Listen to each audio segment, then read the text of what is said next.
बिस्मिल्लाहिर्रहमानिर्रहीम। अस्सलामु अलैकुम वरहमतुल्लाहि वबरकातुहू। क्या हाल है दोस्तों, उम्मीद है कि आप सब दोस्त खैर औफियत से होंगे। एक मुख्तसर सी वीडियो के साथ मैं आपकी खिदमत में हाज़िर हुआ हूँ। मेरे दोस्तों, कौन नहीं चाहता, किसकी ये ख्वाहिश नहीं है कि वो एक कामयाब तरीन ज़िंदगी जिए, एक कामयाब तरीन ज़िंदगी गुजारे। लेकिन ये ख्वाहिश तो हर दिल में है, हर ज़ी शऊर चाहता है, हर इंसान चाहता है कि वो एक कामयाब ज़िंदगी जिए।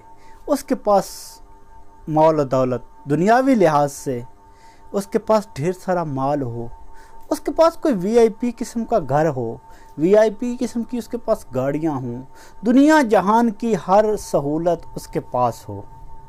ये किसकी ख्वाहिश नहीं, ये अरमान किसके दिल में नहीं। कौन नहीं चाहता कि वो कामयाब ज़िंदगी ना गुजारे। हर शख्स चाहता है, हर इंसान चाहता है कि वो ज़िंदगी जिए तो कामयाब तरीन ज़िंदगी गुजारे, कामयाब तरीन अपने औकात गुजारे।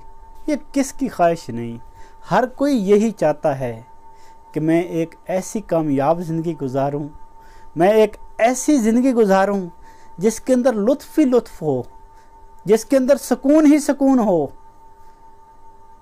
मेरे दोस्त, ऐसी ज़िंदगी गुजार सकता है, लेकिन इसकी एक कीमत,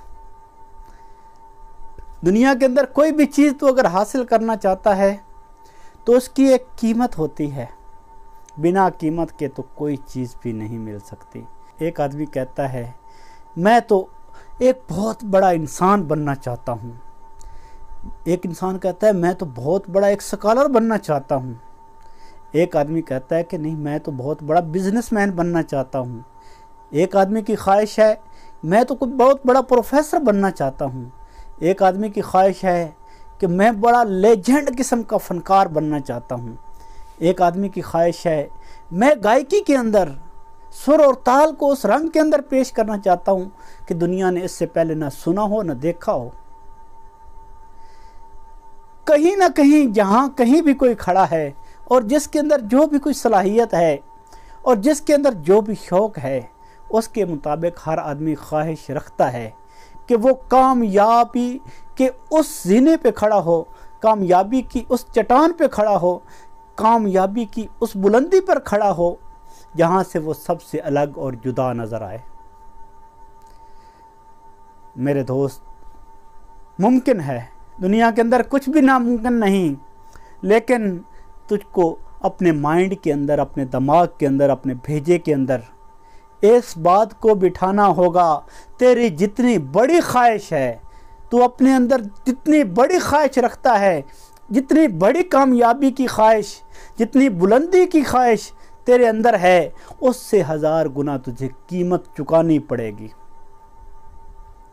अगर तू आज तैयार है और तू चाहता है कि तू कामयाब तरीन ज़िंदगी गुजारे, तो फिर उस कामयाबी को देखने के लिए जो तेरी आंखों के अंदर बसी है, जो तेरे दिलो दिमाग पे छाई हुई है, वो कामयाबी हासिल करने के लिए अपने आप को तुझे उन तकलीफ़ों,